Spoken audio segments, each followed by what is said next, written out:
ఈ 3K 5K ఎందుకు పెట్టడం జరిగిందంటే నాకు 2002 సంవత్సరంలో లివర్ ప్రాబ్లం వచ్చింది. ఆ లివర్ ప్రాబ్లం వచ్చినప్పుడు ఇండియాలో ఆపరేషన్ చేయాలంటే ఎక్కడ కూడా అవైలబిలిటీ లేవు డాక్టర్లు. మొత్తం చెన్నై, బాంబే, ఢిల్లీ, హైదరాబాద్ అన్ని హాస్పిటల్స్ తిరిగినాము. ఫారెన్ లో పోయి చేయించుకోవాలని చెప్పడం జరిగింది. ఫారెన్ లో పోతే కనుక దాదాపు లండన్ లో ₹1 కోటి ఖర్చు అవుతుందన్నారు. అటువంటి పరిస్థితుల్లో ఆ రోజుల్లో నాకు ఆర్థికంగా అది పరువు. అటువంటి పరిస్థితుల్లో హైదరాబాద్ లో గ్లోబల్ హాస్పిటల్లో ఒకటి ఉందని చెప్పి తెలిసి ఆడికి పోతే కనుక ఫస్ట్ అప్లికేషన్ మీదే చేస్తామని చెప్పినారు. అయినా కూడా ధైర్యంగా పోయి జాయిన్ అయినాము.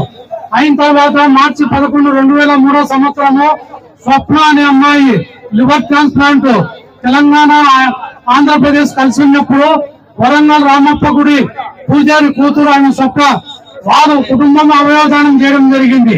కాబట్టి ఆయన పుణ్యమా అని వారి కుటుంబం పుణ్యమా అని చెప్పి ఈ రోజు నాకు లైఫ్ వచ్చింది.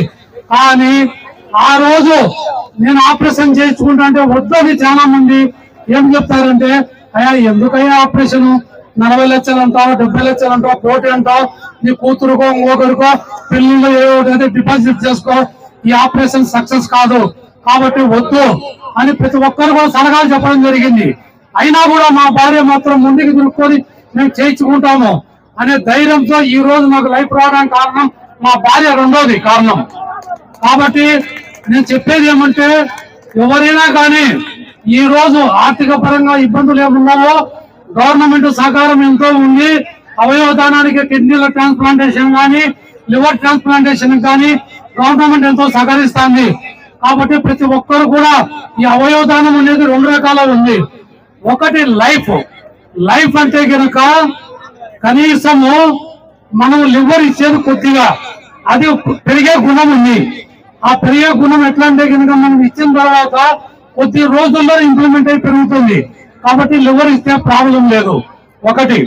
రెండోది కిడ్నీ. ప్రతి మనిషికి 2 కిడ్నీలు ఉంటాయి, కానీ ఒక కిడ్నీ మనకు అవసరం. రెండో కిడ్నీ ఇచ్చిన వల్ల ఎలాంటి ప్రాబ్లం లేదు, లైఫ్ ఉంటుంది. కాబట్టి మీరు దయవుంచి ఆలోచించాల్సింది ఏమంటే ఇంకొకటి బ్రెయిన్ డెత్ అంటారు.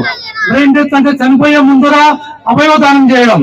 అవయవదానం చేయడం అంటే కనుక మనం ఏదో భయపడతాం, బ్రెయిన్ డెత్ అంటే ఏందని. ప్రాణం పోయి కొన ఊపిరిలో ఆక్సిజన్ తో బతికేటప్పుడే డాక్టర్ డిక్లేర్ చేస్తారు, మీరు ఇంటికి తీసుకొని పోండి, నా బతకరు అవసరం లేదని. అటువంటి పరిస్థితుల్లో మన కుటుంబీకులు ఎవరైనా కానీ ఇటీవల అవయవదానంపై అవగాహన వచ్చి చాలా మంది ఇస్తున్నారు, ఇంకా ఇవ్వాలని చెప్పే సంకల్పంతోనే ఈ కార్యక్రమం ఏర్పాటు చేయడం జరిగింది. ఇందులో భాగంగా 2013-14 సంవత్సరంలో ప్రొద్దుటూరు నుంచి తిరుమలకు పాదయాత్ర చేయడం జరిగింది. 15వ సంవత్సరము తిరుపతి నుంచి విజయవాడ కనకదుర్గమ్మ గుడికి 29 రోజులు పాదయాత్ర చేయడం జరిగింది. అంటే మనం ఆరోగ్యకరంగా ఉన్నాం కాబట్టి ఈ రోజు పాదయాత్రలు చేస్తున్నాం, కొండలు ఎక్కుతున్నాం, అన్ని చేస్తున్నాం.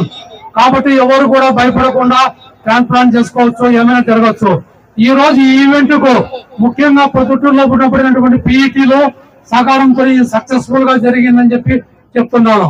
అంతేకాకుండా పోలీస్ డిపార్ట్మెంట్ కూడా సహకరించింది. అంతేకాకుండా నాకు ముఖ్యమైన స్నేహితులందరూ కూడా వచ్చి ఇందులో పాల్గొని అన్ని రకాల రెయ్యింబగులు మేలుకొని, వీరేంద్ర రెడ్డి అయితే కనుక దాదాపు సాఫ్ట్వేర్ అయినా కూడా ఆయన దాదాపు 1 రోజు టైం కేటాయించి దీనికి పూర్తి సహకరించినాడు. అందరికీ నేను ధన్యవాదాలు తెలియజేస్తాను. ముఖ్యంగా పాల్గొనేటువంటి పిల్లలందరికీ ధన్యవాదాలు తెలియజేస్తాను. ఎలక్ట్రానిక్ ప్రెస్ మీడియా కూడా ధన్యవాదాలు తెలియజేస్తాను.